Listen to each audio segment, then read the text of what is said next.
هات صليبه.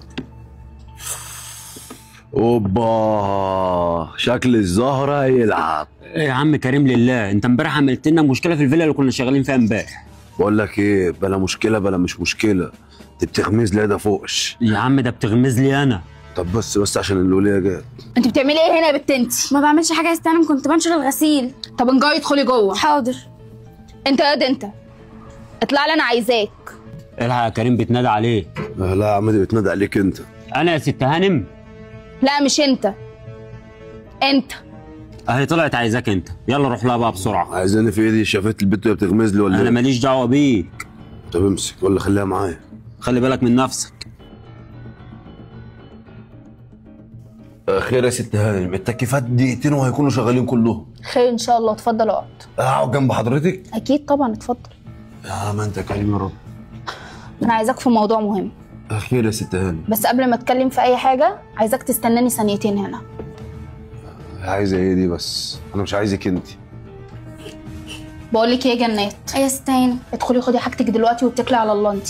طب ليه، انا عملت ايه؟ انت ما عملتيش حاجه، بس انا مسافره كام يوم ومش هينفع اسيبك في الفيلا لوحدك. حاضر يا ستين. يلا ما تتاخريش، ها؟ حاضر. في الانجاز. انت بتعمل ايه يا مهبول انت؟ خير يا ست هانم. خير ان شاء الله، اتاخرت عليك معلش. لا ولا يهمني. قولي لي بقى يا ست الكل، عايزاني في ايه؟ اي تكييفات سخن وبارد انا تحت امرك. يا عم انا ولا عايزاك في تكييفات ولا سخن ولا بارد، انا عايزاك في كلمتين كده، في موضوع وفي مصلحه.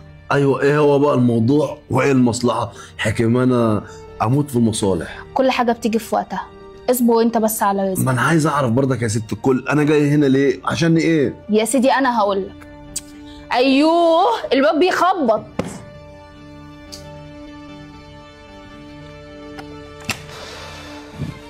هو صاحبي فين يا ست هانم؟ هيكون فين يعني يا ده العادي مش موجود؟ يا ست هانم مش موجود ازاي؟ صاحبي من ساعه ما دخل عند حضرتك الفيلا ما خرجش. وانا قلت لك صاحبك مش موجود هنا، يلا اتكل على الله. اتكل على الله ازاي بس وانا جاي معاه؟ انت هتلك وتعجي معايا كتير، ما قلت لك صاحبك مش موجود. يا ست هانم انا متاكد ان صاحبي موجود عند حضرتك هنا، انا بقالي ساعتين مستنيه بره. طيب يا واد انت هتنسى نفسك ولا ايه؟ قلت لك صاحبك مش موجود، يبقى تاخد بعضك وتتكل على الله. يا ست هانم انا مش هنسى نفسي ولا حاجه، بس بالله عليك طمنيني، لو موجود عندك عرفيني وانا هقعد استناه بره براحتي. طيب هتاخد بعضك وتتكل على الله ولا اندهلك الامن ياخدوك؟ يعني هو موجود ولا مش موجود؟ قلت لك مش موجود، انت اهبل ولا ايه؟ طب صلي على النبي، انا هقعد استناه بره، ولو اخر عن كده انا هعمل لك مشكله كبيره قوي. والله؟ او ربنا. طب يلا مع السلامه. المشكله ايه بقى الموضوع يا ست هانم اللي انت عايزاني فيه؟ عشان الواد فوقش زمان قفل البانه بتاعت التكييف وعايز امشي. قوم غير هدومك وانت هتعرف كل حاجه. يا ست هانم اغير هدومي ايه؟ انا مش جاي غير بشنطه عدتي، وبعدين شغل المقدمات بتاعكم ده انا فاهم. غير هدومك عشان نخرج نتعشى انا وانت بره، وهديك 500 جنيه عشان تغيظ اللي كان خطيبي اسطوانه قديمه. بقول لك ايه يا حمضان انت، وانا يوم ما اخرج مع واحد شبهك؟ يا الله. ما يا ست هانم انا مش قصدي والله. بص انا ما عنديش وقت، وزي ما انت شايف مكالمات عماله تجيلي، وعندي ميتنج والشركه بتاعتي مستنياني، فمش فاضيه لواحد زيك. فقوم بريحتك المعفنه دي غير هدومك. ثواني. ما عنديش هدوم. ثواني. امسك، اول اوضه هتقابلك على اليمين، ادخل غير هدومك. واخد ده وانا ماشي؟ يا سيدي ما تاخده، انسان مريض. الله الله الله، ده لبس ولاد الناس لايق عليك اهو. بقول لك يا ست هانم انا عندي سؤال هيطير النوم من عيني النهارده. ايه هو السؤال؟ هو الراجل اللي بيبيع الحاجات دي في العتبه صح؟ عتبه؟ اه. اصل انا بفكر لما طبيعي اقبض، قوي على فكره. بفكر لما اقبض اخد الواد فوقش صاحبي وانزل نشبرق على نفسنا بسكه 300 جنيه كده كل واحد. انا عايزاك في موضوع مهم، ماليش في اللي انت جاي بتحكي لي فيه ده. خير طيب الموضوع، انا نفسي اعرف ايه هو الموضوع.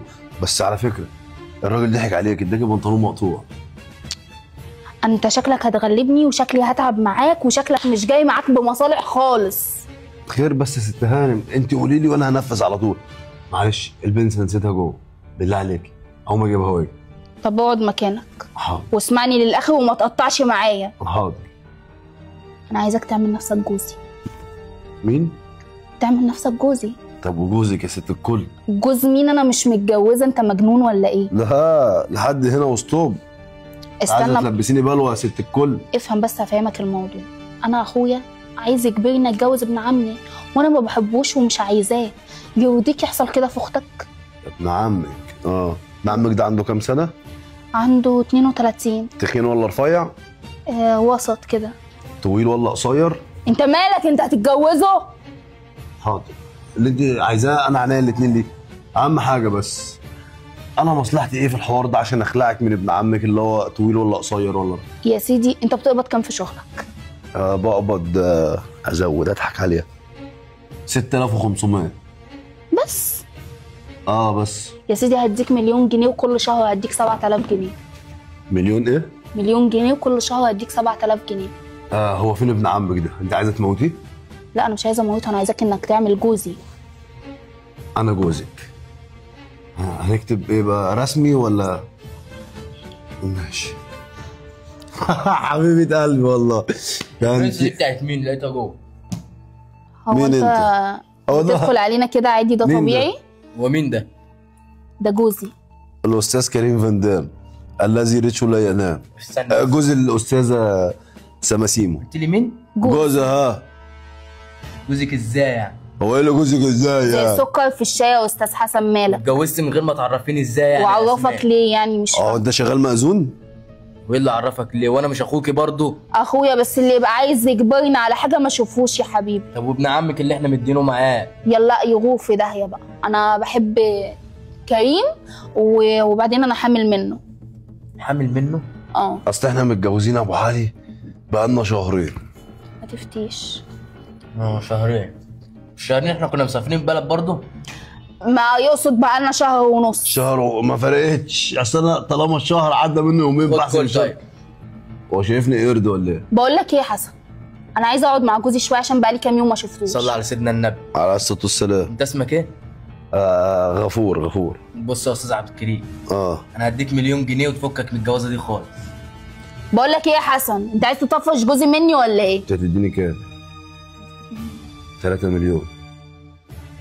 3 مليون ولا ماشي. صلى. بقول لك ايه، ولا كنوز الدنيا كلها تعوضنا عن سماسيم وحبيبه قلب. قلبي والله يا كريم. 5 مليون جنيه. ولا 10 مليون جنيه، ده بيقول لي 8 مليون. ولا 10 مليون جنيه تعوضنا عن حبيبه قلب. طب بقول لك ايه، انا جيت معاك في العدل ما جيتش معايا.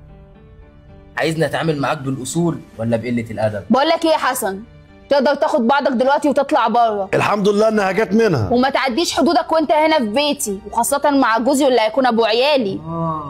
قولي كده بقى، قولي كده عشان ابوك قبل ما يموت كاتب لك الورث البيت ده باسمك، صح؟ طب يا حبيبتي انا مش واخد راحتي في نزل بيتي. رجلك. طيب نزل رجلك. مش واخد راحتي في بيتي، انا شايف ان انت تمشيه وما يخشش البيت ده طول ما انا عايش. سمعت جوزي قال ايه؟ اتفضل اطلع بره. يعني انت يرضيك يا اسماء اللي بيقولوا ده؟ يرضيني ويرضيني ونص. يا عم اطلع بره بقى، انت بارد ليه؟ طب خلاص مش لازم ابن عمك، بس انا هقعد معاكم هنا. لا مش هتقعد على الطلاق، لو قعد لا امشي. انت عارفه ان انا ماليش مكان تاني. ودينا حلفت بالطلاق. طب امشي امشي يا اسماء انا ماليش مكان تاني. معلش امشي. وداخل حبش يا وفاتح لي صدرك. روح يا عم اتكل على الله، قوم قوم. صار فيك قرن الفلفل ده. انا تعبت من الكلام مع عيلتك دي يا سماسيمو، انا تعبت منهم. الناس داخله مش الحمد لله، ومتكل على الله. بقول لك ايه، الموضوع عجبني، ما تيجي نكمل فيه زي ما احنا. ومتكل على الله. هو متكل على الله فين؟ يعني قوم امشي. ماشي هقوم امشي.